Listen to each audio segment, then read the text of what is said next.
So, going tayo ngayon sa busking. Sa Fairview Terraces tayo. Today is Sunday. So, yan. Kasama ko yan. Sila. At meron pa isa.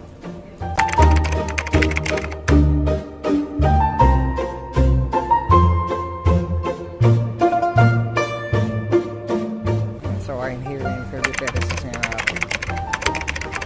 I'm with my church mates today.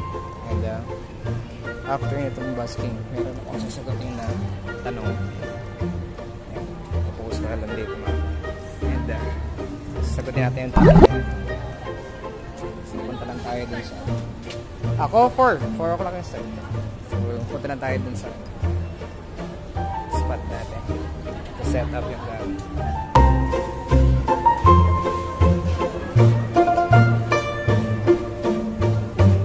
Dito pala si Gojo. Mga nagko-cosplay. So, try busking pa after ng Holy Week. Set up natin yung gamit natin, guys.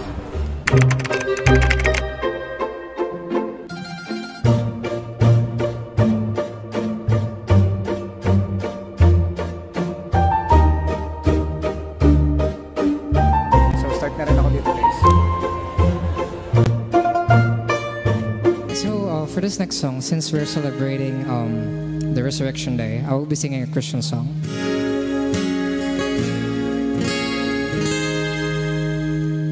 The head that once was crowned with thorns is crowned with glory now. The Savior knelt to wash our feet. Now at His feet we bow.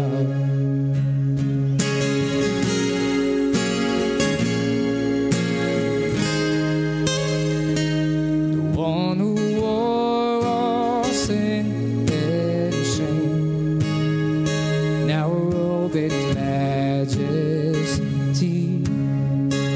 the radiance of perfect love now shines for all to see.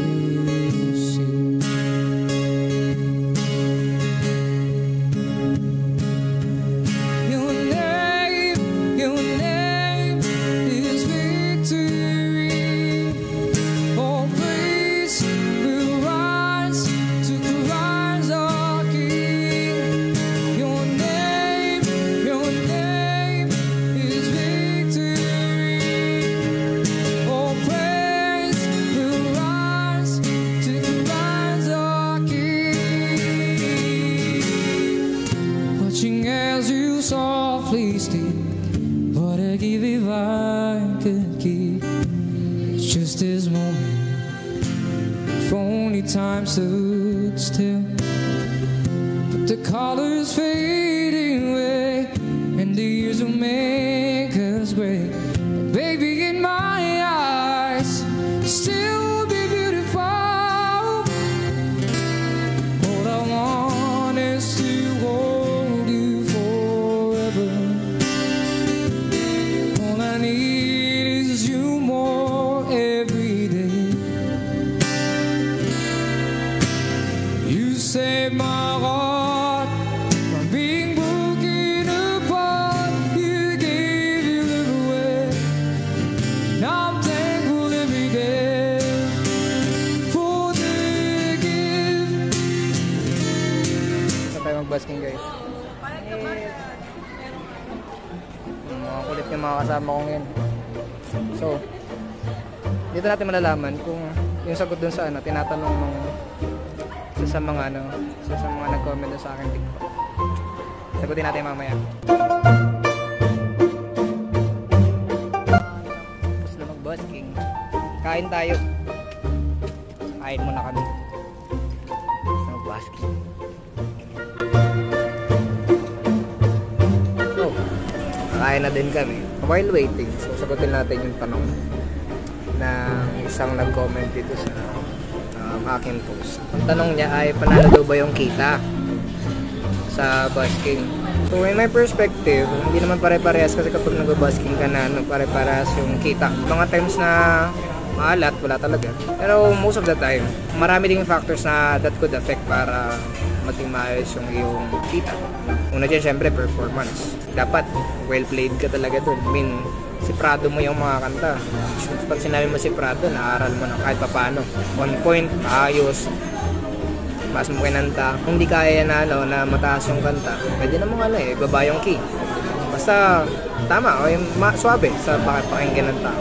Pangalawa, yung area ba na pagbabasikin mo ay mataas ba yung foot traffic?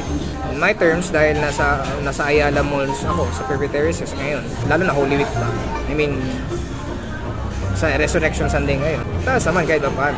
Actually, naka 5K plus ako today. So, panalo pa rin. Factor din yung yung equipments na meron ka. Kasi kung maganda ang speaker mo, yung quality ng mga bagay na ginagamit mo, equipments mo, it will also boost yung yung performance na meron ka. Halimbawa, maganda nga yung boses mo, pero ang equipments mo naman ay palyado. Sabihin na natin na masyado na siyang kulog yung pagkakamix. Hindi rin maganda yun. So in totality for me, and so far, panalo naman sa akin. Ewan ko lang sa ibang mga buskers, pero sa akin panalo kasi ang busking for me is way ko yun or outlet ko to just may parang makalabas ka lang sa mga bagay na inisip. Iba kasi kapag you're performing, hindi mo naisip yung sarili mong problema or yung mga bagay na pinagdadaan.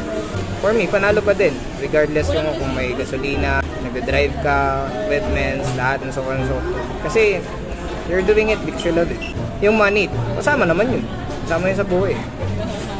Pero not to the point that loving yung money itself. Pero loving what you're doing. Kasi yung money, hindi na yun nalalayo sa busking.